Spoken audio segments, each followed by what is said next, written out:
Hi friends, I am Kailash and आप देख रहे हैं फास्ट ट्रैक रिवीजन। आज हम लोग जानेंगे आरक्षण के बारे में कि आरक्षण क्या होता है। जैसे कि कुछ लोग कहते हैं कि आरक्षण गलत है, तो गलत नहीं है, लेकिन कुछ लोग वहीं कहते हैं कि आरक्षण सही है, सही भी नहीं है।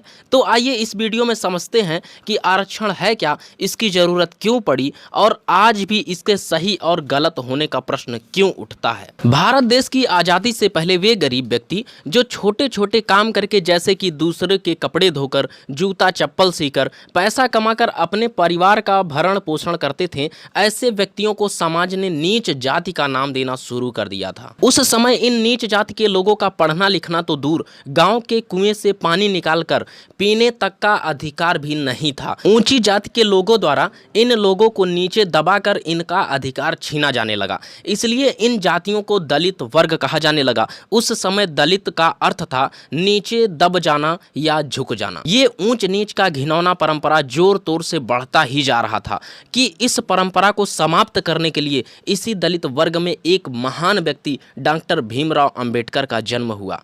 बाबा साहब के साथ वही छुआछूत का बर्ताव था जो दूसरे दलित के साथ होता जा रहा था। सबसे पहले अंबेडकर जी ने दलितों के लिए अलग निर्वाचित क्षेत्र का प्रस्ताव रखा और कहा कि दलितों का अलग अलग लीडर होगा, तभी दलितों को उनका अधिकार मिल पाएगा। इस प्रस्ताव को गांधी जी ने स्वीकार नहीं किया, क्योंकि गांधी जी ये नहीं चाहते थे कि जातियों के नाम पर हमारे देश के अलग अलग टुकड़े हो जाएं। डॉक्टर भीमराव अंबेडकर के पास यही विकल्प बचा था कि सरकार की सारी सुविधाओं में दलित वर्ग के कुछ सीटें आरक्षित कर दी जाएं, तो दलितों को उनका अधिकार मिल जाएगा। यह समझौता डॉक्टर भीमराव अंबेडकर और गांधी जी के बीच 1932 में हुआ।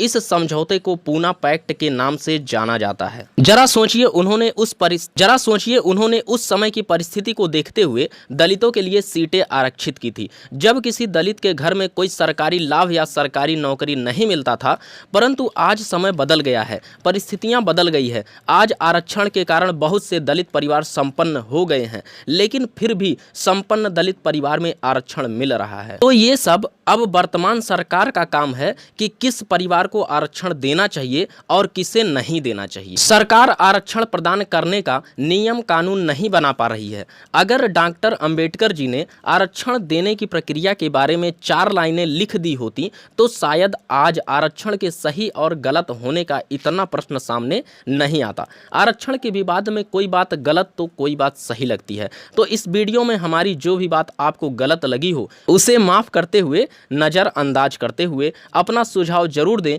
हमें आपके सुझाव का इंतजार रहेगा। डॉक्टर भीमराव अंबेडकर के ऐसे कई सारे महान योगदान के कारण पूरे देश में तथा पूरी दुनिया में हमेशा याद किया जाता रहेगा और हमेशा याद करते रहेंगे। तो मिलते हैं इसके नेक्स्ट वीडियो में। तब तक के लिए हमारे वीडियो को लाइक, शेयर और सब्सक्राइब जरूर करें। जय हिंद, जय भारत, जय भीम।